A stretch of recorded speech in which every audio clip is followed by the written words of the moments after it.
talking to each other. Okay, so that can happen today. And to introduce myself, I'm Obli and I teach science, and particularly I teach astronomy, physics, and mathematics, because that is those are my interest areas, and I have my expertise in astronomy particularly. And of course, I love to communicate science to not just students but to people across the society. So to popularize science, that is also what I'm trying to do. So that is about me. So now, of you who are attending, how many of you are students?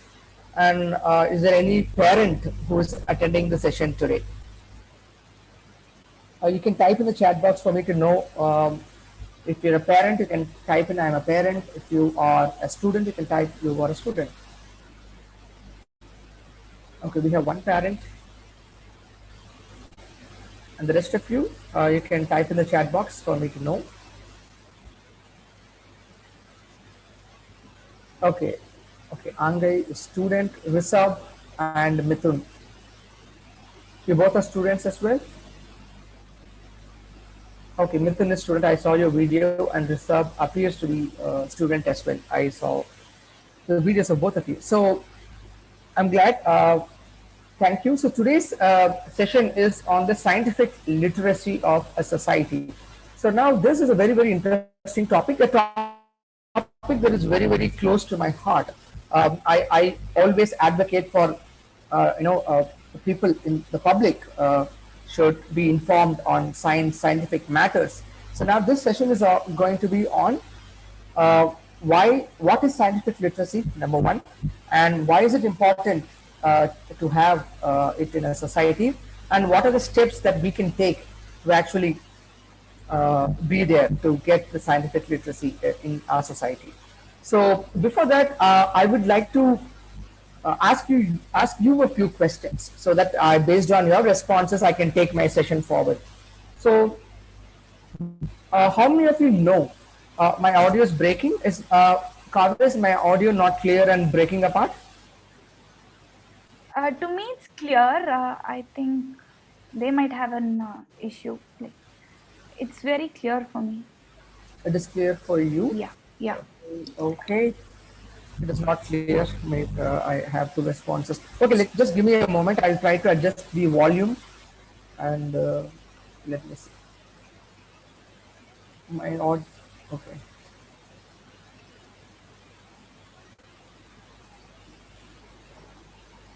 Okay, is it better now? Because I've adjusted my volume as much as possible. Okay. Anna, can you turn on your video, Anna? Okay. Okay. Let me see.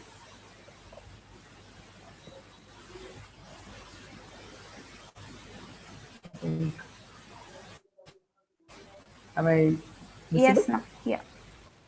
Okay, my audio is also clear, reasonably. Okay, so if my audio goes so bad that you can't even understand me, then I think you can stop me. But if it is somehow manageable to get what I'm saying, I think please bear with me, because this is the best setup that I have. I do not know what else to arrange for in this thing. So now this topic, particularly the scientific literacy of a society, I have a few questions for you to start with. One is that how many of you know of anything that mentions about science in our constitution? How many of you know that India has a constitution, Indian constitution? How many of you have heard of it? I'm sure the parent will definitely know it, but how many of you students have you heard of Indian constitution? You guys can type, or you can unmute yourself and say. It's rather a yes or no type of question. Okay, I have heard about the Indian constitution, Mithun says. What about you, Angai and Rishabh and others?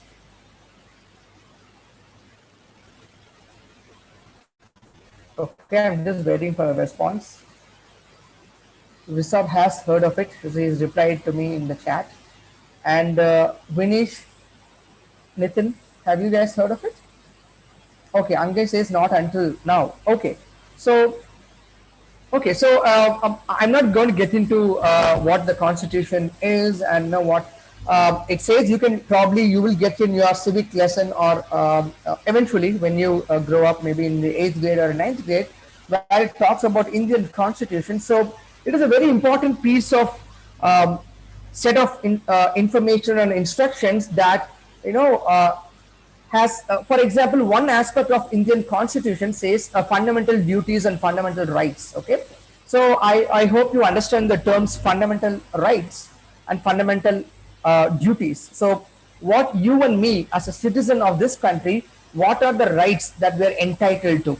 The right to food, right to education. So we have certain right as being the citizens of this country, and also we have certain duties to perform or to a set of values that we have to adhere to as being citizens of this country. For example, being a patriotic, putting the nation first and serving the nation. So these are some of the values. I mean, I'm just giving you some examples. So there are certain duties that we have to perform as much as we have certain rights that we can get from the nation. So being a citizen of this country. Now, since most of you have not heard of the Constitution, okay, those of you who've heard of it, can you guys tell me, in anywhere in the Constitution of India, does the word science come?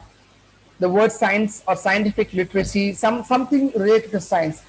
Do you think it talks about science? Do you think the Constitution of a country talks about science? Okay, the others, those of you who heard of Constitution, uh, Mithun and Rishabh, and maybe the parent can also say, okay, if they're there. Mithun is there.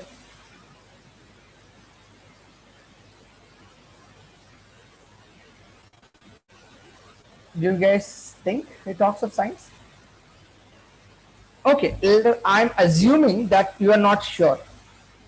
Maybe it could be that it might talk about it or it might not talk about it. Okay, but actually, the Constitution does talk about science. Okay, so the Constitution is full of articles. Okay, Article 10, Article 12, Article 50. It is numbered in terms of article, and each article will talk about certain aspects of the citizenship. Okay, so now there is this particular article number called Article 51.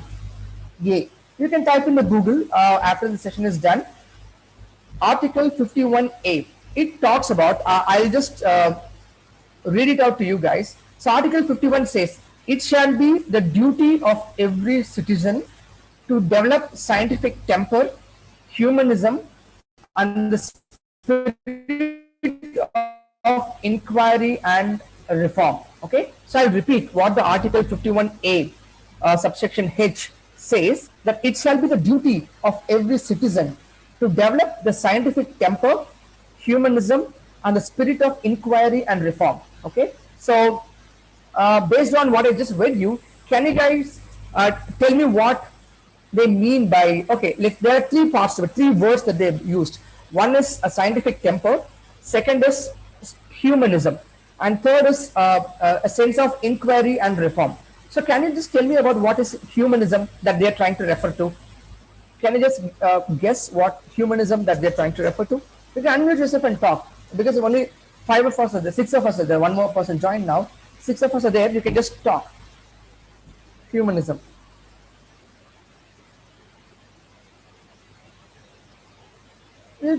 There's no right or wrong answer. It's just what you guys think of it based on what I've read to you. I don't know about that. Humanism. Okay. Others, Rishabh, you have Satish, Vinesh. Anybody else? Angai, you would like to try? Mithun, yes, Mithun, you can. So, well, it may refer to the human life or the behavior of human.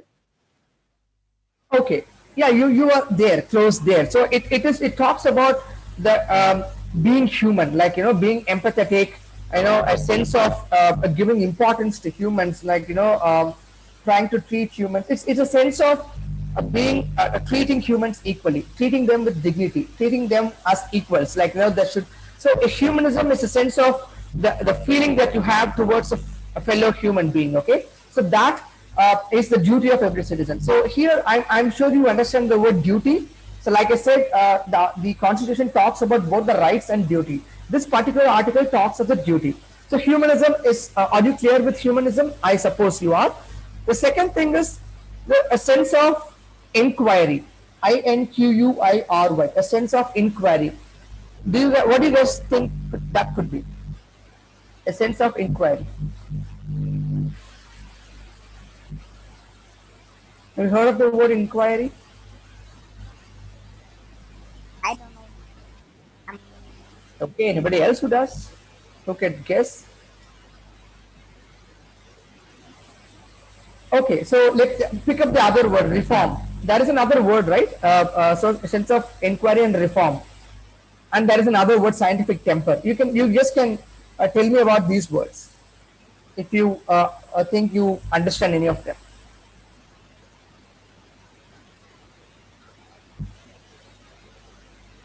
Would you guys like to talk, or is it too tough a question? Mithun, yes, Mithun, you can just talk. Yeah, scientific reform, I'm not sure about it. Well, like first, before in the 18th or 19th century, people believed on the superstitions. So after this, the scientific reform, maybe it may refer to the evolution of overcoming the superstitions. Okay, very good, well said, Mithun. You're talking about the scientific temper, right? Do you, okay, so now, thank you for that, Mithun. Anybody else would like to talk of what do you mean by inquiry? INQUIRY. Inquiry is something I think that's, probably you've heard of this word in English, inquiry. Have you guys heard of it? Okay, so let me tell you. So inquiry is, it is sort of, it's an act of asking for information. Like, you want to know things and you inquire about it. I want to know something and I want to ask for it. Okay, it's how do you get in the sense of inquiry? If you are interested to know, and if you are really willing to learn, and if you have the sense of curiosity to know something, then you will ask for it. Okay, you will not wait for someone coming down and telling you. You will ask for it yourself first. So that is the sense of inquiry. Okay, so reform is like continuously changing certain things over time for the good. Reformations. If you want to reform the education system, or if you want to reform, bring some reforms in your school systems. Let's say your school has a certain sense of a certain way of operating certain things. Okay, let's say there is a problem of food wastage in your school, where there is a habit that everybody wastes food at school, and people are not concerned about food wastage. Then now you have to bring in a fundamental reformation to change that fundamental thinking that food wastage is actually a concern and you can't afford to waste food, and you bring in the change. So it is sort of a reform that you're trying to bring in. So now we have looked at different words in this Article 51A subsection H, which is the essence of inquiry and reform, then the humanism element, and finally we have the scientific temper, which Mithun very well put it. He was talking about how people were there were a lot of superstitions way back in the 18th and 19th centuries, and over the time the evolution and the aspect of science that has come in to actually inform people that these are not actually superstitions, there is no science in it, and this is what actually is going on. So this sense, this ability of the mind to differentiate between what is a superstition and what is not superstition is the scientific temper.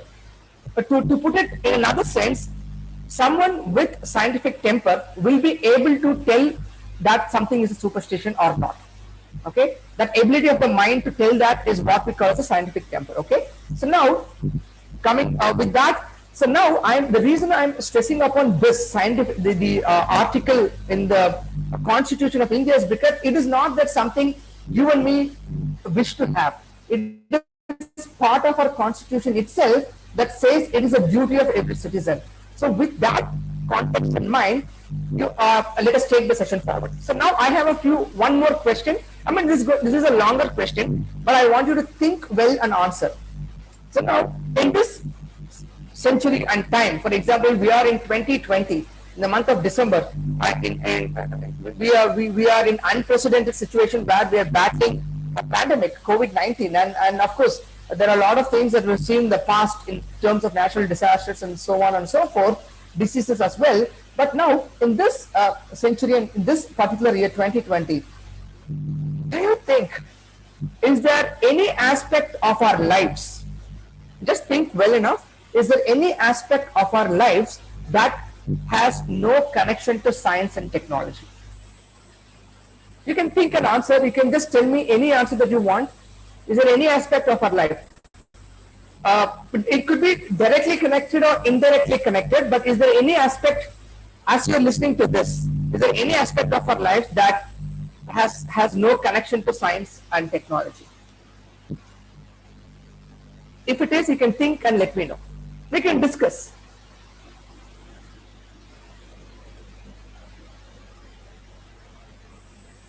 Just take time and think, and please do. I expect all of you to answer it.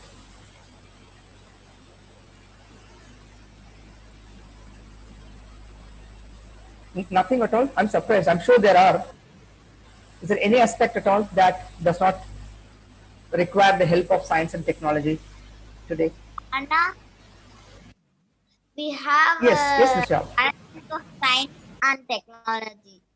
With the science only, they make some model. Model it. Yes. They make, Yes, Rishabh, go on. The help of the science. Okay, so I'm asking, is there anything that you can think of that does not require the help of science? Just think on it also. Mithun, yes, you can. Yes. Humanity, even in this 2020, humanity doesn't require science or technology. Okay, very good. Humanity. So the being human does not require science and technology thing. Okay. So now, okay, I'll come to that very interesting point, humanity, that was put as a separate word, humanism, also in the constitution. But is there anything else that we do that does not require humanism? We will discuss on that. Yes. The very interesting perspectives when it comes to humanity. We'll discuss on that. Yes. Religion. Nitin says religion. Okay. Religion. Religion does not. Do you think religion does not use science and technology at all? Religion doesn't use science and technology.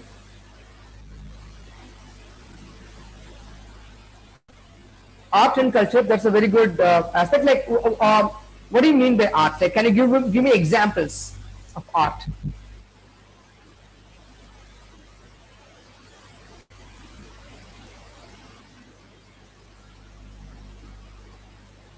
Can you give me examples of art, drawing?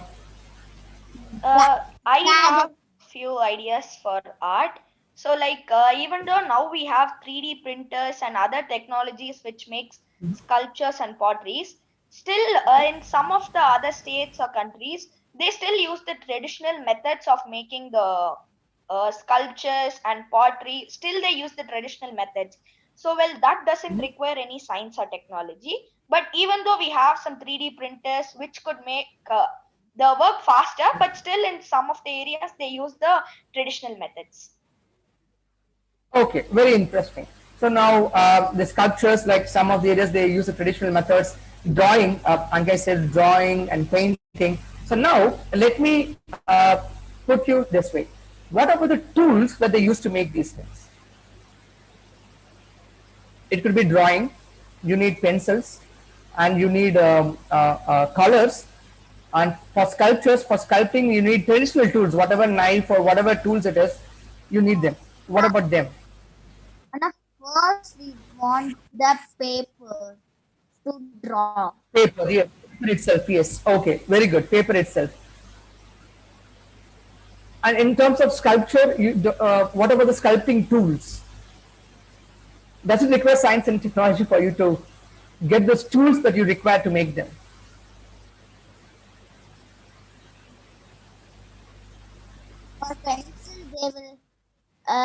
for pencil they will make with the tree. Okay, what about the shape of the pencil? How do you put the graphite piece of graphite into the pencil for you to write? Does it require machines to produce like hundreds and thousands of pencils? Yeah, we have Okay. now, but Yeah. not in No, the day. talking about today. I'm talking about today, like 2020. So that was my question. I'm just trying to try.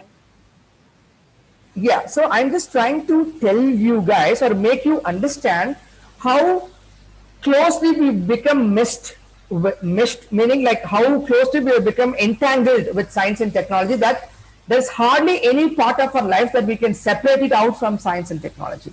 So even some of you said, Andreas said embroidery. Embroidery requires threads, and threads are made from machines. Or sometimes you can weave it, of course, but still, if you the T-shirt that you are wearing or the shirt that you are wearing, where do the threads that they come from? How are they made from hand? You have machines that make them that can make thousands of shirts and t-shirts. So now you can pick up anything for that matter. So can you guys think of something else that where you think it is not obvious that science and technology is involved? I'm very happy with the replies you've given, but can you think of something else as well? And Nitin has said religion. So do you think religion is not using science and technology?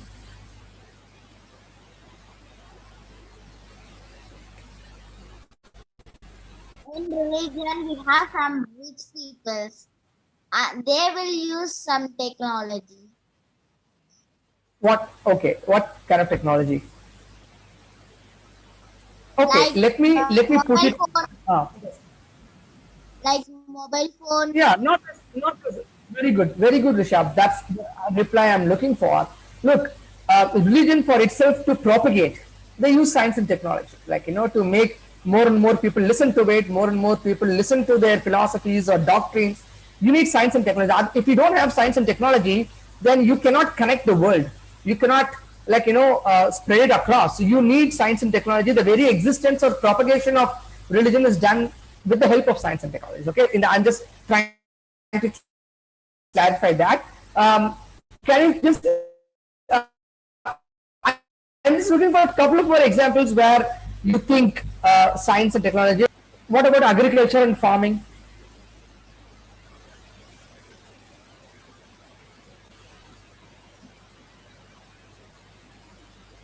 Agriculture. Agriculture, we want mainly water.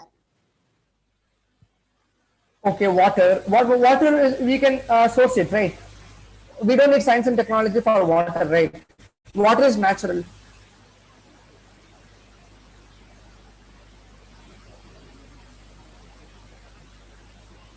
How does science and technology help farming or agriculture? Can you guys think of that? Maybe you can think it from this way.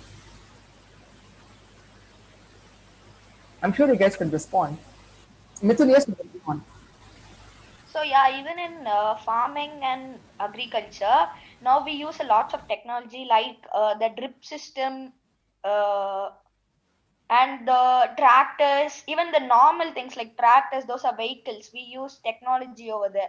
Also, we have drip irrigation, which is a form of another technology, and also many things, soilless agriculture. So in everything we use technology. So now in 2020, the present world, there's nothing. I guess there's nothing without technology or science except humanity. Okay, good. I'll come to the humanity at last. Yes, correct. So, is there Angay, you want to say something? Yeah. Yes. Um, we use science in making new fertilizers and pesticides. Okay. Anything else? Very interesting points. Genetically engineered Okay, let plants. me. Oh, good. GMOs. You know of GMOs. I'm glad that you've heard of GMOs. Good. So GMOs are essentially we use science and technology. Yes. Great points. Angay, any more points you have to add? No. Thank you, Ange. Richard, you have some points? Else, I have another important thing to say about Richard. We will use water pumps to take water from the wells. Pumps. Very good. Water pumps. We essentially need, water pumps to make sure, like, enough. We are able to distribute the water across large areas. We just can't expect 100 humans to, do it. It saves a lot of time. So another important thing in this century, which was not available 100 years ago or even 50 years ago, is weather prediction. Okay, the entire idea of weather prediction. Now, if you guys were in India, if you particularly in South India, you must have heard of this storm, cyclone, Nivar, that recently hit close to the coast of Chennai, and also another cyclones. This cyclonic system is forming in the Bay of Bengal. And if you are in US, also in the east coast of US, you also are used to the cyclones hitting you. How do we know of cyclones? Do you think people 100 years ago or 50 years ago knew of when the cyclones would come? Today, we know exactly where the cyclone forms and how it moves and when it is going to make landfall, and we make sure that fishermen do not go into the seas during the cyclones, and we make sure the farmers are well informed about the rains that are going to accompany the storms, so that they save their crops, and they don't in the first place crop at all. Now, not only has the science helped farmers understand the monsoons or when the monsoon is going to get, it also saves lives. So normally people say, like, there are very few important things for us humans to survive. The right to food. We all need food, whether we need entertainment or not, whether we need to go to the movie theater and watch a movie or not. We need food to survive, and we need a good shelter to be safe to protect ourselves from the harsh environment. And thirdly, we need, of course, the dressing. Of course, dressing, I wouldn't call it a definitive need for survival itself. If we don't wear clothes, it's not we're going to die. But still, it does offer a sense of, a protection, and also being in a society. We have evolved as a society to wear clothes. Okay, so these are the basic things. All of these basic things that humans need to survive, be it a shelter, or be it a clothing, or be it food. Science and technology has a very important role to play in today's life. And now, coming to that, in our house, it's not just, when I talk of shelter, it is not just the construction of the house, like bricks or the cement, and how the geometry, understanding of geometry and the material strength helps us build the house. It's not just that. Now, once you have a house that is made of bricks and cement, do you think it is enough for you to be in the house? What else is important for a house? Is it just a structure that is sufficient with rooms and doors is sufficient for a house? We want roof for the house mainly, and the walls. We have, let's say, whatever that requires bricks and cement to construct, and maybe the grills, irons, what else is needed? What is the lifeline of a house? Mithun, yes, Mithun. So yeah, well, even when we have the bricks and cement and everything, it depends on the quality of it. If, as you said, if there's a cyclone, the house should have the ability to withstand it. Okay, so assume that that also all been taken care. Right now, as you are sitting in the house and listening to this talk, what else is the lifeline of a house? You guys know it. You just start killing it. What is very important? A system that needs to be in the house. How are you able to listen to me now? What is responsible for me for this session to happen? Electricity, yes. Look, now we have most often taken electricity for granted. We have electricity that is powering our lives in every aspect. Okay, whether you're going to school or whether you're going to a place to play. Whether let's say I don't have electricity, and let's say I'm going to the school, and how is electricity needed for you to go from your house to school? from within the house, we understand electricity is needed. During the night time, we need lights, and we need, the kitchen appliances to work because of electricity. We need all the electronic gadgets that function because of electricity. But do you think going to school also requires electricity? You can.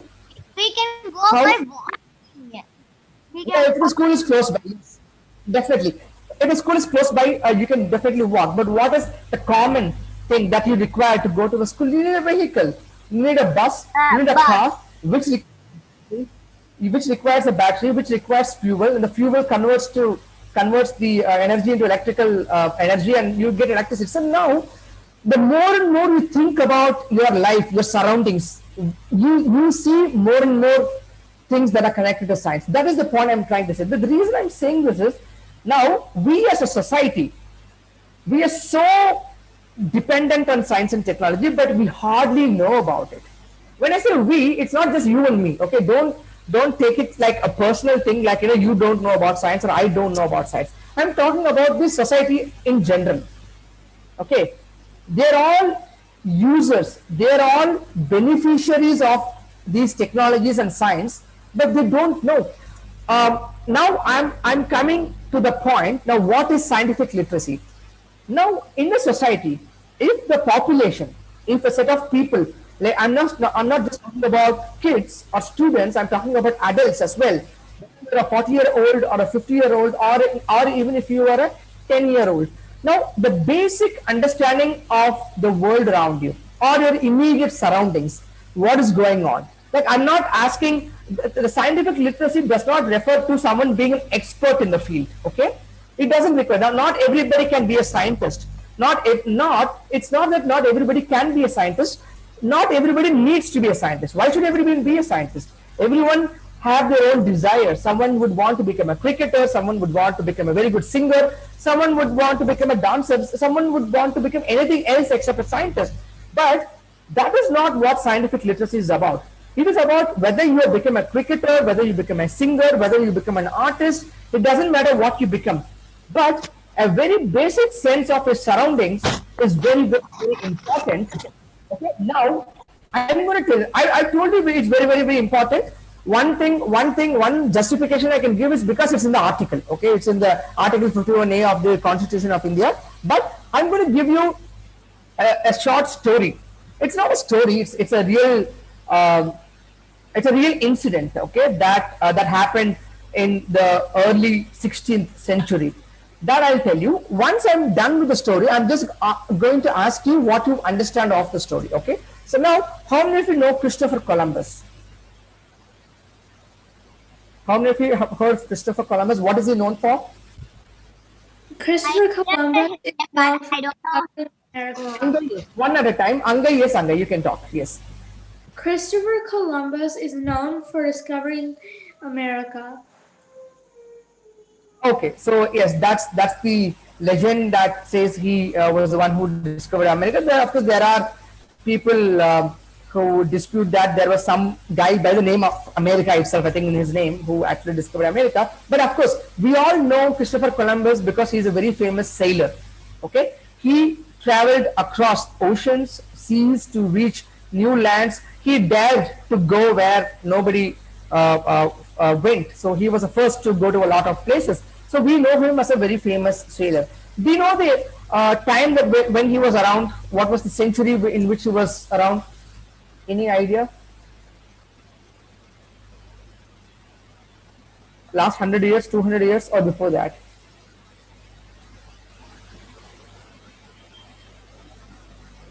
Okay, so, somehow I'm not sure if you guys remember. So he was in the late 15th century, that is in the 1490s, 1450s, 1460, 1490, and early into the 16th century as well, 1510, 1520. Okay, so that was the time period where he was around. So now there is a very, very interesting story that involves him. Okay, so in in 1492, I think he was the first person to visit the islands of Jamaica. Do you guys know of the islands of Jamaica?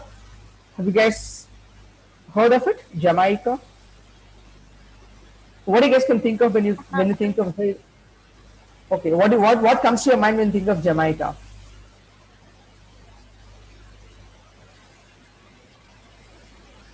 What comes to your mind when you think of Jamaica? I'm It sure is you. Huh? an island. It's an island. Okay. Anything else? Anybody who remember from Jamaica who is very famous?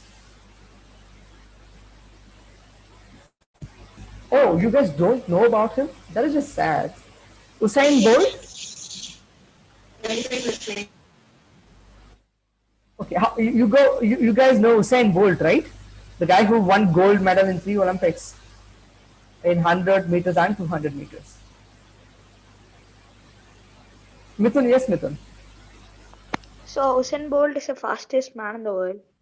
So he's from Jamaica. Okay, so the moment I think of Jamaica, I think of Usain Bolt. Okay, so now this island that Usain Bolt comes from was once not a place that was known to the world. Okay, so nobody knew that the island of Jamaica existed. So until Christopher Columbus and his team visited and they discovered this island of Jamaica. So now in 1503, so just pay attention to this story. In 1503, he visits the island. He goes to the shore of Jamaica and he visits and he is welcomed by the local tribes. So the islands have the local tribes, and the local tribes, of course, it's a community where they will have a leader, they will have a hierarchy, they have their own system. Okay, so initially they were also very happy. They welcomed the team of Christopher Columbus. I think they sailed from Spain.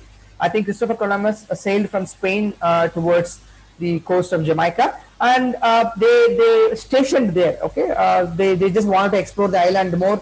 They wanted to interact with the tribals. The tribals welcomed them. They offered them shelter. They offered them food, and they started. And in return, the Columbus and his team started giving them, the tribals, some kind of gifts that they otherwise would not have gotten from that island. So it could be a small, it could be any materialistic gift that they were trying to exchange. So in exchange of food, they were trying to give something that they had in their possession to the tribals. So now this went on for a while, and they got along well until 6 months. Okay, they all went on fine till about 6 months. So they arrived, I think, in the month of June 1503, June 25 or so, and it was all fine until the month of December or so, December or January. Okay, so now once that was done, just give me a moment. I'm still audible, right?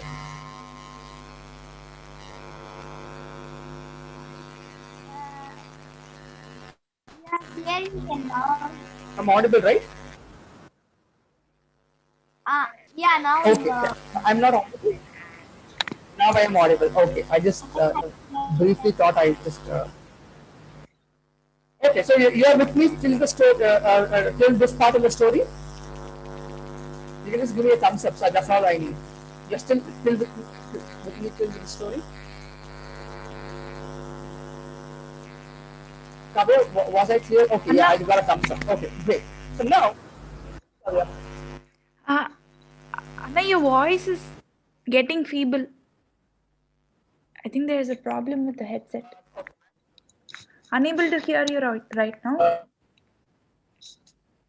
even now you're not able to hear me. Okay, just give me a moment.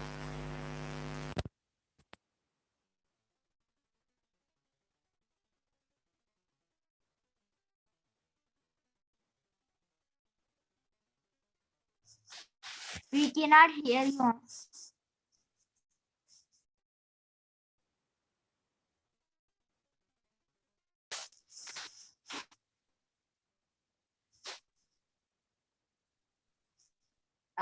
Anna, we cannot hear you.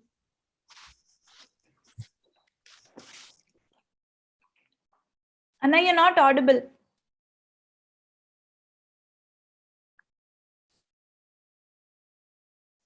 I think there's a problem with this connection. Let's just wait for Oblivion to join again.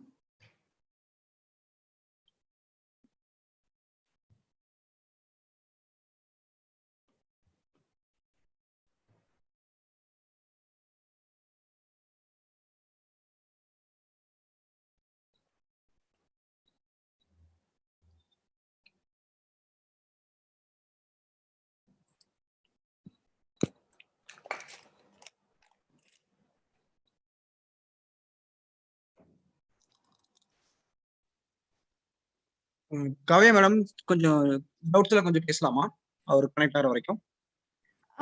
சொல்லுங்க sir. ஆக்சுவலா ரிஷபோட parent நானுங்க. Okay, sir. Sorry guys, I am connecting from my phone. Am I audible now? Better? Anna, yeah, it's clear now. Okay, so my system got hung, so nothing's working on my system. I've connected from my mobile phone. Okay, so sorry about that brief interruption. So are you guys with me till now in the story? Yeah, Anna, just a minute. So Rishabh's father wanted to ask something. Yeah, please read it out to me, please. Yes. No problem. Go ahead. We'll discuss later on. That's not an issue. No problem, sir. Okay, so I'll answer it on the end, sir, for sure. Yes, of course. I just want to know what is the program, and that's it. No problem. You can proceed and we'll discuss further. Okay. Thank you. Yes, sir. Right.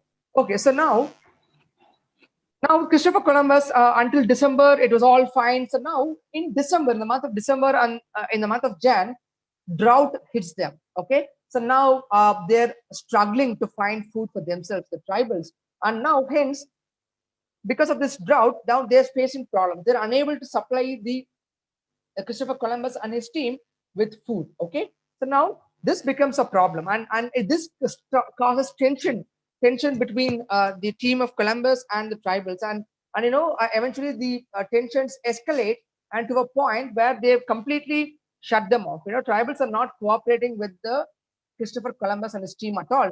So now this has really bothered, because there is no way Christopher Columbus can suddenly pack up his men and leave.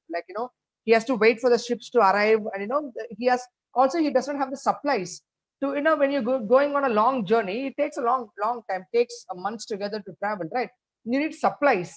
Even if you want to leave, you need supplies that can last you, food that can last you for a long journey. So now without the cooperation or the help of the tribals, you can't do that.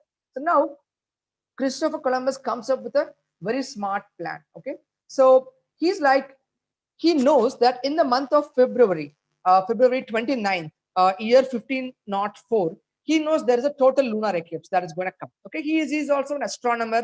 He knows of these celestial events when they happen and things like that. So he's just keeping a track of the total lunar eclipse. Now he asks the tribals to meet their leader. So I want to meet your leader. I have something very important to discuss with him. Then in the month of January and early in February, I think the exact dates I don't know, he sets up a meeting with the tribal leader, and he goes on to tell them, if you guys do not cooperate with us and offer us the food that we need, the gods are going to get very angry. And do not get the anger of the god. Do not be the bear the wrath of the god. Okay, now the tribals dismissed him. They didn't take him seriously. They think he was crazy, and he didn't know what he was talking about. So they just did not take him seriously. But Christopher Columbus very well knew that eclipse was coming on February 29th. So he just arranged for a meeting on that day, February 29th. So the eclipse was supposed to be like this. As the moon was rising, the eclipse would begin. During the moon rise, that was about 6:30 or 7 o'clock in the evening. When the moon would rise, the eclipse would start. Okay, now he calls up the leader. Today is when the god is going to show his anger. Okay, the gods are going to be very angry, and you will see it for yourself today. And now, as he talks and he waits for the eclipse to begin, they start seeing the moon, being shadowed by the sun. Slowly, it's not going to shadow the moon completely. It's going to start with a small shadow, a small part of the moon being blocked. Then eventually, the full moon will come and go into the shadow. So now, as the moon started, going into the shadow, during the total phase, which means the entire shadow of the earth has fallen on the moon turns reddish. If you guys have ever experienced a lunar eclipse, you would know during the total lunar eclipse phase. Anna, Yes. I saw that. You saw that? Yeah. Great. Then I know, I think you know how it looks like during the lunar eclipse, total eclipse. It turns completely red. So now, after seeing that, Christopher Columbus just points out to that, look, the moon has turned red. You have made the gods very angry, and that is why the moon has been eclipsed, and that's why it's red. Now the entire tribal community goes that's crazy. Like, they couldn't believe that he was able to predict that, and they actually believe that the gods were angry.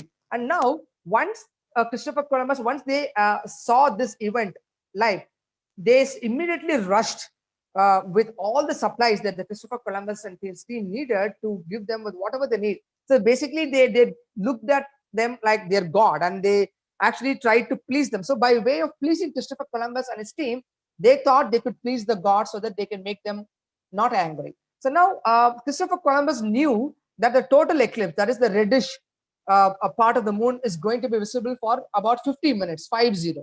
Okay, so all these things happened in about less than half an hour. They were able to convince them. And now Christopher Columbus waits for almost 50 minutes, 50 minutes, and then goes on to tell them, to tell the tribals, like, okay, now that you've given us the food and given us, cooperated with us, now the gods have forgiven. Okay, I spoke to God, and the gods have forgiven. Now he is going to give the moon back to what it was like before it appeared red. So now, naturally, what happens after 15 minutes? The shadow will start receding away, and eventually the reddish moon became white. And slowly, as the shadow moved on, after about an hour or so, the moon was completely out of the shadow. Of course, the tribals did not know it was a shadow by then, but all they saw was the moon was back to its original form, like shining bright and white. So now they were happy. Now, with that, they were able to have enough supplies. They stayed on for a few more months. The tribals were able to supply them with few more months until the ships arrived. I think in the month of late in June or July in 1504. They stayed for another 5 to 6 months, and then the ships arrived and they left for Spain. So now this is a very, very, it's not a story, it's actually a real incident. It has been documented by Christopher Columbus and a lot of other people as well. So now I would like to know from you, what do you think of this story? Like, what do you understand from this story? Can you give some of your comments on this story that you've just heard?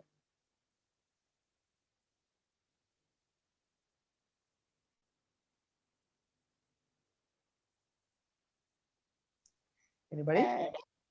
Yes.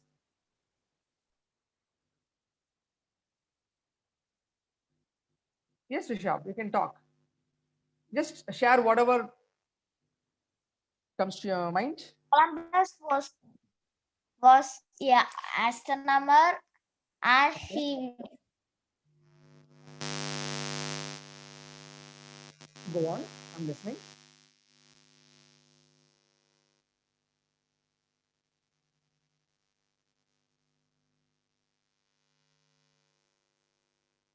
Okay, anybody else? Mithun, you guys can talk. So we just, five of us or six of us, so you guys can talk and you people can talk. Well, yeah, Christopher Columbus used the tribal's unknownness. Like when he knew something, and which was a very big event, like the lunar eclipse, the moon's gonna get reddish. So he just kind of fooled them by doing this. He used their unknownness. Okay, yes, okay, very well said, Mithun. What about you, Angai, and others? Would you like to add on to any points? I think that it was mostly because Christopher Columbus knew a little bit of astronomy, that he managed to rescue all of his crew. Yes, yes, I understand that. But what do you think of the tribal community? Do you feel for them? Like, were they fooled and cheated? Yeah, they were fooled, but Mhm.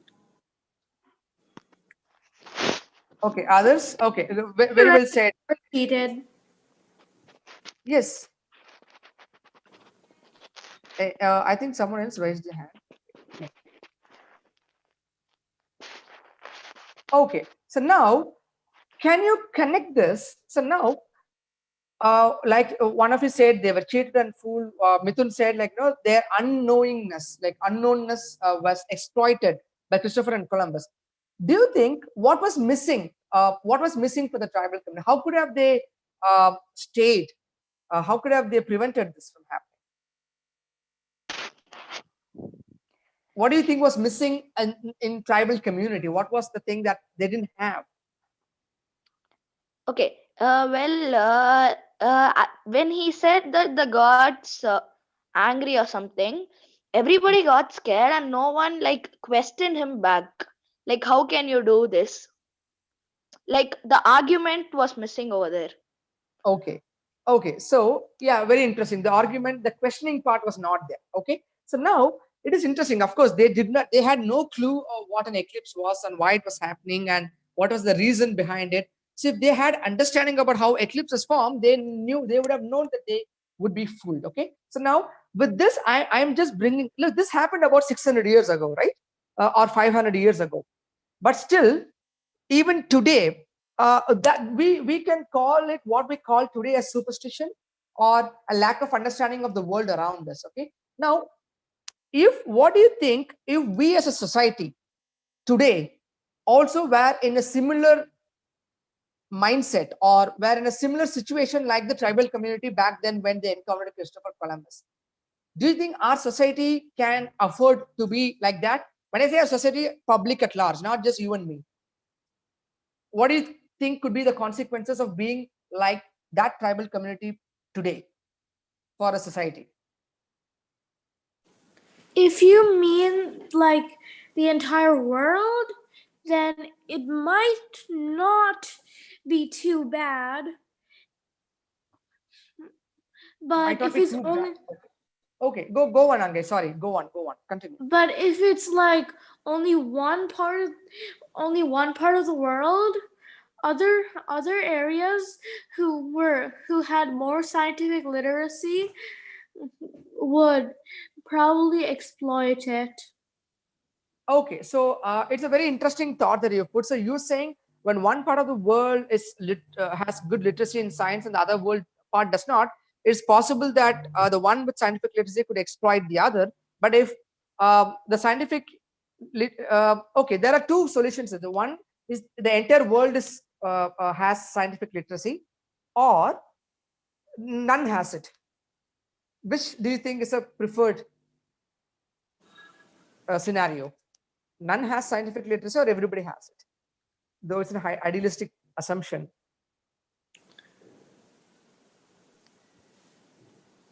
Which could be the better? Everybody.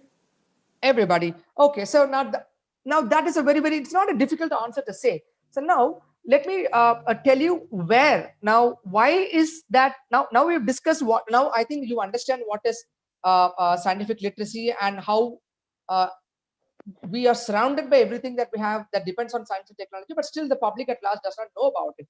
Now that we know what is scientific literacy, but now can we explore the reason why even in the 21st century we have to talk about this issue? It is very well understandable that about 500 years ago, 600 years ago, some tribal community did not understand what a lunar eclipse was completely acceptable. Okay, because I'm sure a lot of people, others in the world also may not know about it, because people were just trying to figure out the science itself. Like, a lot of things were still unknown back then. Of course, there were a few things that were known, but a remote island like Jamaica, and for them, for people in that island to have been exposed to the civilizations which had science, it is very rare. Okay, but today in this 21st century, we no longer have that claim. The world is more open. The flow of information is more easy. It can flow across the world with greater ease, and there are people who know science in every country, almost every country.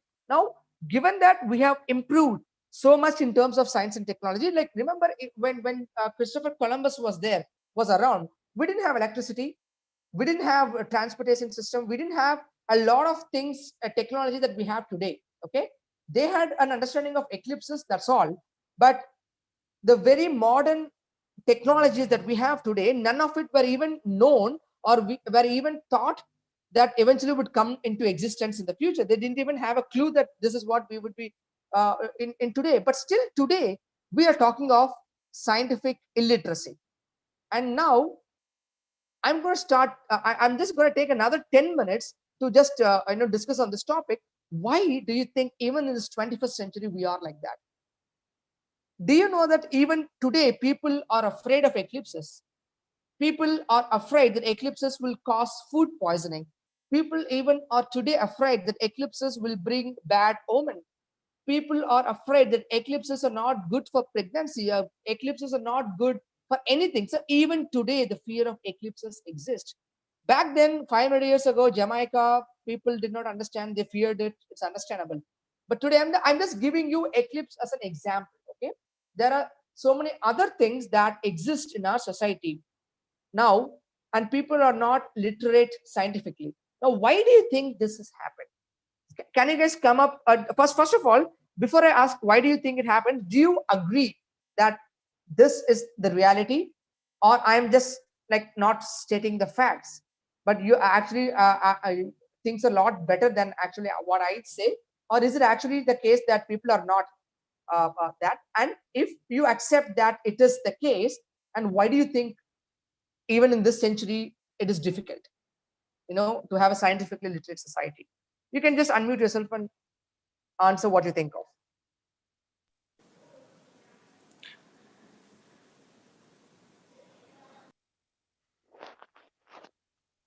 Okay. Yes. So many, yeah, I agree. This is the reality now. Like even my grandmom, she says not to eat when there's a eclipse or something. But yeah, even though we say this is just a superstition or something, people are not ready to agree with this. Mhm. I guess that's the main reason why this is the reality. They know this is true, but they're not ready to agree with this. Okay, so you're saying, okay, what do you think? It's like preventing them from accepting it. Like, is something has to, for every decision of ours, something should be there in our mind for us to decide on something, right? What is preventing them from accepting this? According to you, there is no right or wrong answer. Why do you think, in your Okay, I opinion? guess there are two reasons. One, it's the tradition. It's followed like for 100 or 200 years. They have the ancestors. They have said not to eat on the solar eclipse. So maybe they are following it. And the second reason is maybe some of the example. They might have seen any like one or two who got poisoned while eating the food in a solar eclipse.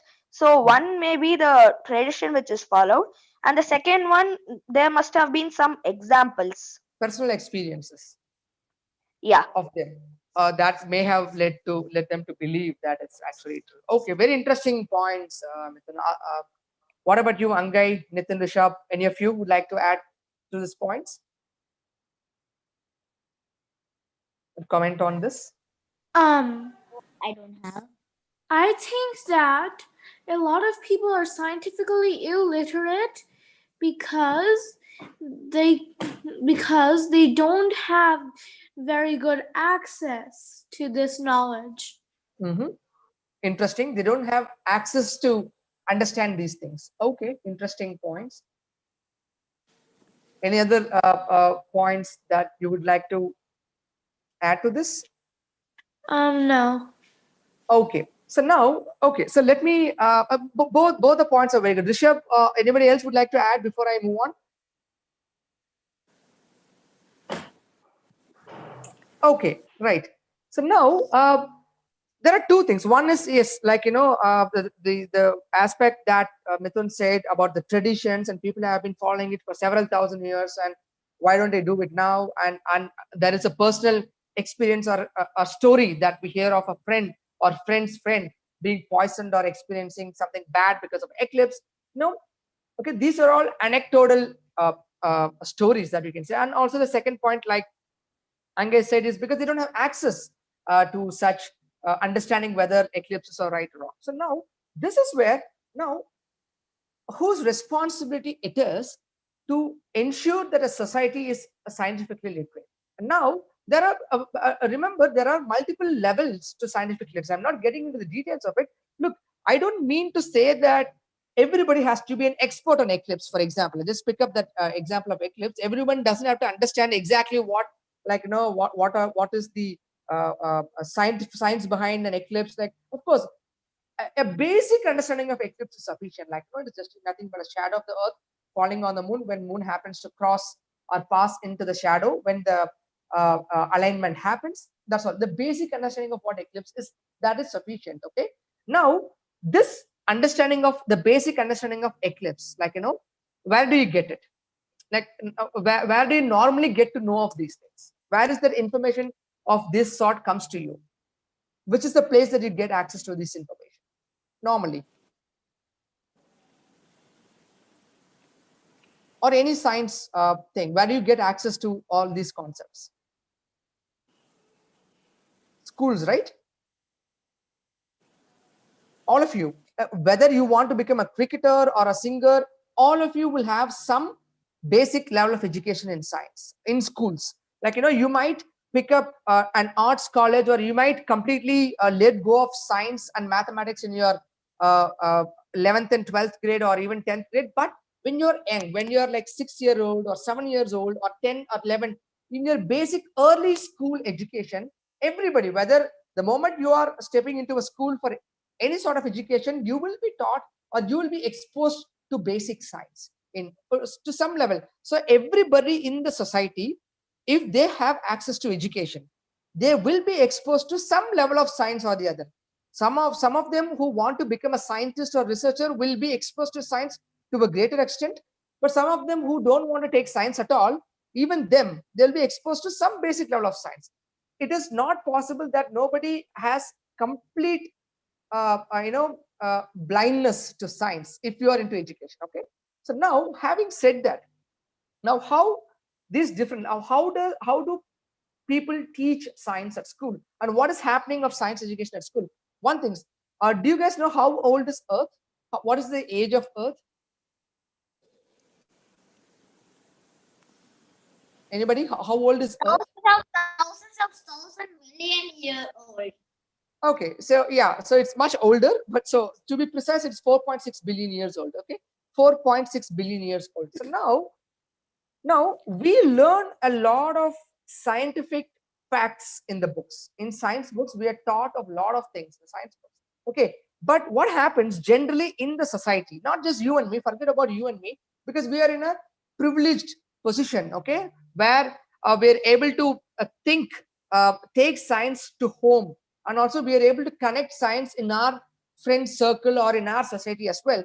But a lot of people who learn science at school, whatever they learn in the books at school, and when they come out of school, the moment they step out of school, what they experience in reality, or the people they interact with, and what kind of environment they are in, and they are not, so what they read in the books and what they find in reality are not matching. Okay, so again, it could be due a lot of facts. People might very well learn about one thing, that is how what science says in school, and when they come out of the school, they learn entirely different thing, exactly opposite to what the science books have said. So now this is a kind of problem that we have, the way this education science is taught at school. They teach you the facts, they teach you how old is earth, or they teach you where does the sun rise, they teach you, what is chlorophyll, or they teach you what is a plant, what is an animal, they teach you a lot of words. Okay, but the problem is, science is not a collection of facts. Okay, science is all about the method that you use to arrive at those facts. This is largely missing in any school system. Okay, how do you know earth is 4.6 billion years? What were the experiments that they did? What was the analysis that they made? What was the data that they analyzed? What was it that they were doing that gave them the evidence that earth is 4.6 billion year old? So now this, at fundamentally at our school education, now I'm not talking about India, United States, or wherever. There is a problem across the world. In some countries it's more severe of a problem, in some countries not so much. But the very idea that we teach only the facts and we don't teach them how those facts are arrived at. Science is about the method that you use to arrive at the fact, not the fact alone. So now, if we as a society, in our education system, give more focus on how you arrive at something than just telling them this is what it is. Now, what is magic? For example, let's say I'm telling a student that this is a rainbow, and this is how a rainbow looks, and the student asks, how does a rainbow form? Imagine I say, like, don't worry, I don't know how the rainbow forms. You don't have to know how the rainbow forms. It is just an act of divine intervention, or it is just the act of nature. Look, if I just state that merely that rainbows are existing and rainbows form, and if I don't explore beyond it to understand why rainbows form, and why does it form at a particular time, why, how much high the sun should be in the sky for the rainbow to occur, if we don't, I'm not curious and keep on questioning till I understand something or understand the method to arrive at an understanding, I will never understand science. Okay, and science will largely be something that most people wouldn't have access to in the society. Okay, again, I have a lot of examples to share, but for lack of time, I'm going to have to end with last one point. We will take another 5 to 10 minutes, that's all. Now this one yes, Mithun, go on. Gingerbread man and gingerbread girl. I didn't.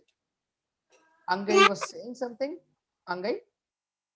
Oh, sorry, that was Mithila showing something. Okay, so I can continue, right? Okay, so the one problem is that how science is being taught in our schools, that is a very, very important problem, because once the way that we are trained to think when we are inside the school is completely different from the reality. Okay, reality is something extremely different. If there is a mismatch between what our environment is outside of school and what is inside of school, then there is always going to be a problem. Okay, so somehow it becomes like we're learning science at school just to score marks or get good grades, and that's all there is to science. Why do you learn science? When you ask somebody, they'll say, so that I can get good grades. So science becomes confined, or science becomes, the very need for science becomes something like to get a good grade in exam. That's all. The importance of science doesn't grow beyond it in a school, but actual reality is it should go way beyond the school, outside of school, where it can actually help you in your everyday life. Okay, so the very first step of scientific literacy is not to be an expert, but the ability to stop and question. Like Mithun said, they did not ask the Jamaican tribes did not ask the Christopher Columbus, why, how do you believe, how do you say that, what is the evidence that you have that the gods are angry? So now the very ability to question something, okay, that is very, very important. Okay, that is the first step of scientific temper. You don't even have to understand the lunar eclipse, you don't even have to understand the eclipse, but when someone comes and tells you that the solar eclipses cause food poisoning, you don't even have to know whether they cause food poisoning or not. But what should be the first response that you give them? How do you say, what is the evidence? How do I trust you? You Yes, would Mithun. say, how do Yeah. you know that? Exactly. That should be the first step. Forget about whether you know about eclipses or whether they actually cause food poisoning or not. The first step in scientific literacy is the ability to question something. Okay. Of course, when you question somebody, it might piss somebody off. Someone might not be very happy. They may even respond, you shouldn't be asking those things. Food solar eclipses cause food poisoning. That's what our ancestors have told. That's what a lot of people have told. So you shouldn't be questioning. That's a normal response that you get. Okay, but that is not a response. That is not an acceptable response. I have every right to question, and if you don't convince me with a proper evidence, I'm not going to accept it. Okay, that is the first level of courage. It takes a lot of courage. Okay, it takes a lot of courage, to ask that, and if you ask that, then you are in the right direction of scientific literacy. Okay, then you question on, then eventually you will start applying that, ability to question in so many other aspects of your life.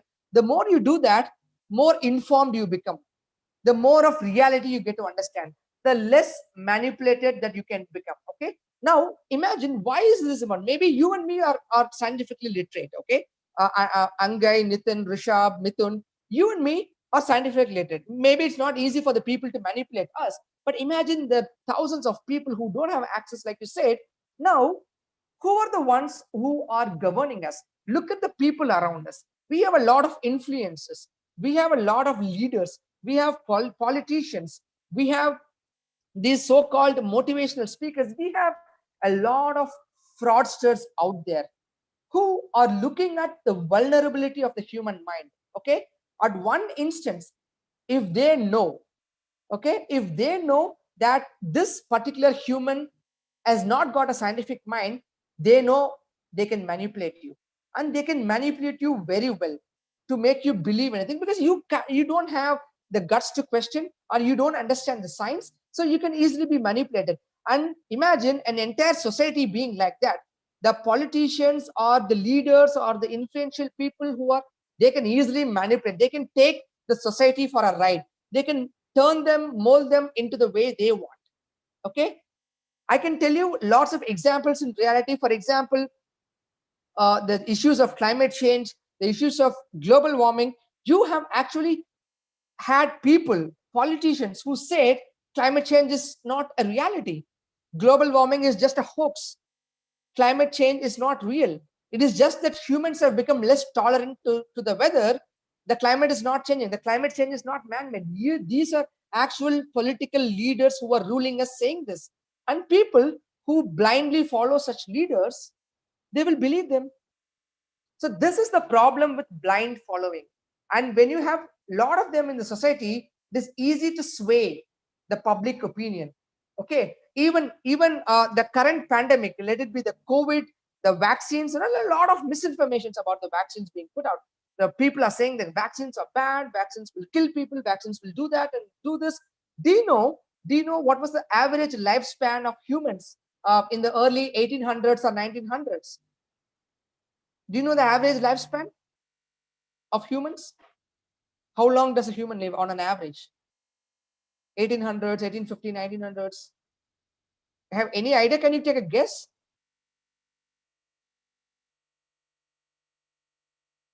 Anybody? Average lifespan of humans? No? Now, what is the average lifespan today? Any idea? How long do you think? 80 or 90? About 8. 80 is it's a bit stretched, but I would say at least 65, 70. Okay? Anyone you 70. know? 70, okay? But do you know what was the lifespan until about 100 years ago or 200 years ago? It was 35. It was 35. That's all. Now it is 70. It has doubled. Our lives have become better. Okay? Our entire lifespan has been stretched by the advent of science and technology and the medicines. And people even today talk of, like, how medicines kill people, and our lifespan has improved. So now the point is, even with the current actual evidence of people living up to 70 on an average, of course there could be people individually who lived up to 100 years, or even 80, 90 years, 100 years ago, but I'm only talking of an average. There were maybe few people who lived 100 years. There were a lot of people who died in their early teens. Okay, do you know that there was a lot of fatality rate even during birth? Okay, earlier people were giving birth to a lot of people. They had 10 children, 20 children. You know the reason why? Because a lot of them died in their early, when they were born, they died, or early into their adulthood, they get some disease and die. So that is to ensure that at least few kids survive. They had to have a lot of children to make sure at least few of them survive. But today, is that the case? Is that the case today? No, it is not. It is not. No, it is not.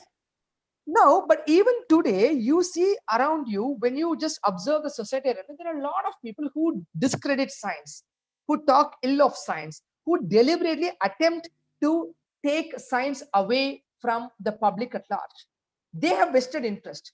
People, people want the people, who want to fool people, or people who want to, who are fraudsters. They want the society deliberately to be scientifically illiterate. Why? Because it is what they want. If the society becomes scientifically literate, the society gets the guts to ask and question everything. All these people be out of job. They can no longer fool people. Look, even today, there are the government and people in power. They are the ones who govern us, right? They are the ones who make policies. Okay, the policies, when it comes to saving the environment, or protecting the environment, or saving our forest, or saving our water resources, all these things, who at the end of the day, who does it? The government will have to come up with policies. Imagine somebody who does not have any understanding of science, who's in charge of let's say the forest department or something. I'm just giving an example. Do you think he can take good care of the forest if he's not scientifically literate, or if he does not value science? Let's say somebody is in charge of No, he will not. yes. So now we look, scientific literacy is not a luxury. Okay, it is not like entertainment. Entertainment is a luxury. Okay, going to a cinema theater or watching a movie, or relaxing on a beach on a vacation, these are all luxury. You may need it or may not need it, okay, to survive. But scientific literacy is not a luxury. It's not like, it's good to have it, it's also okay not to have it. No, because one or two people here and there, if they don't have the basic understanding of science, it's fine.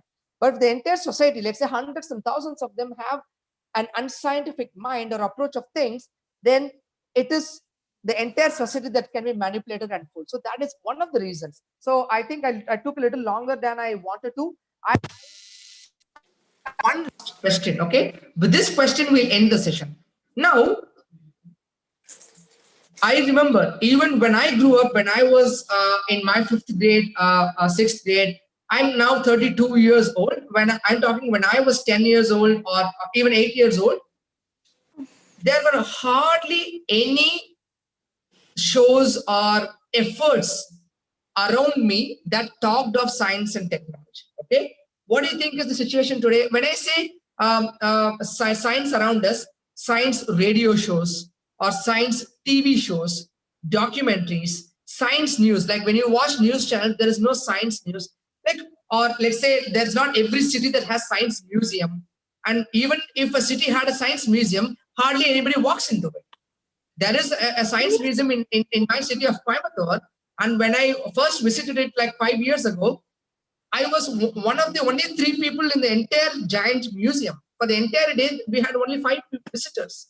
Okay. Now, the science radio shows or the TV shows, of course, maybe in United States, things can be a little different. There are more efforts, but I'm talking of India.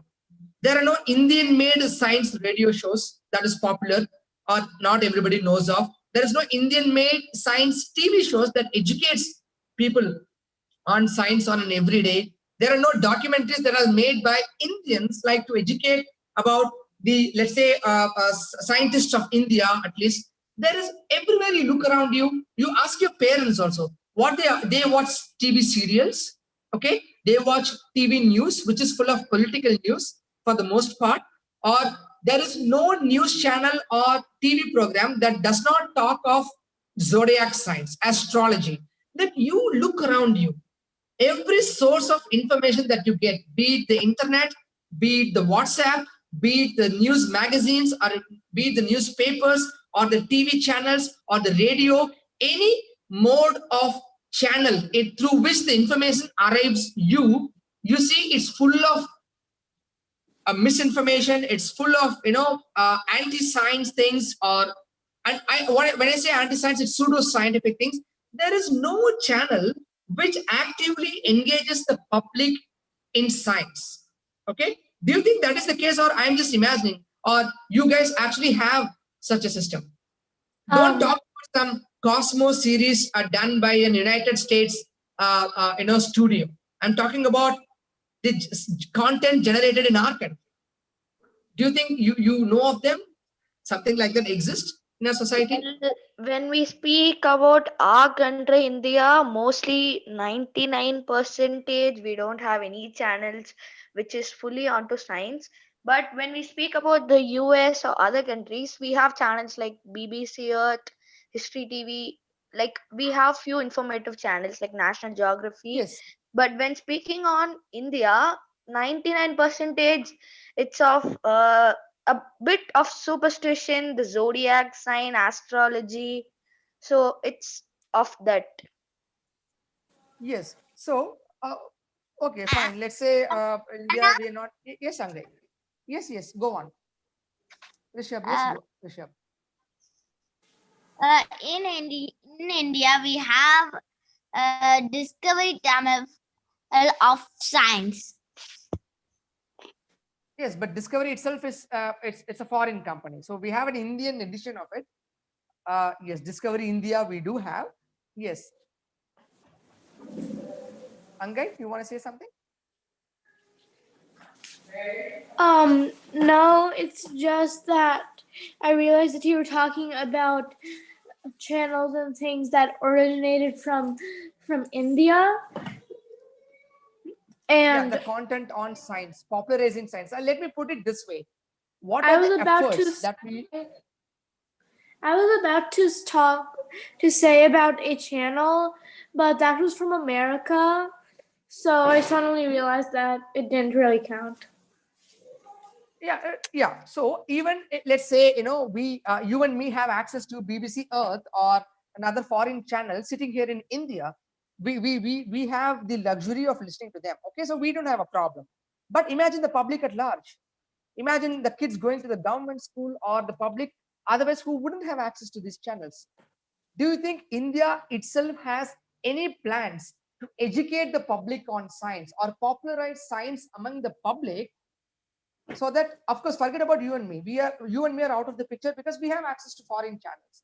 But that, can you connect a lack of such a, you can call it as a system, you can call it like an environment, and an environment in which the public is existing, which has no access to knowing science at all, apart from the school textbooks. There is no documentaries, no radios. Do you know, almost every Indian listens to radio. Radio is something that is not every Indian, but radio is the most easily accessible, a medium through which the information can go I into think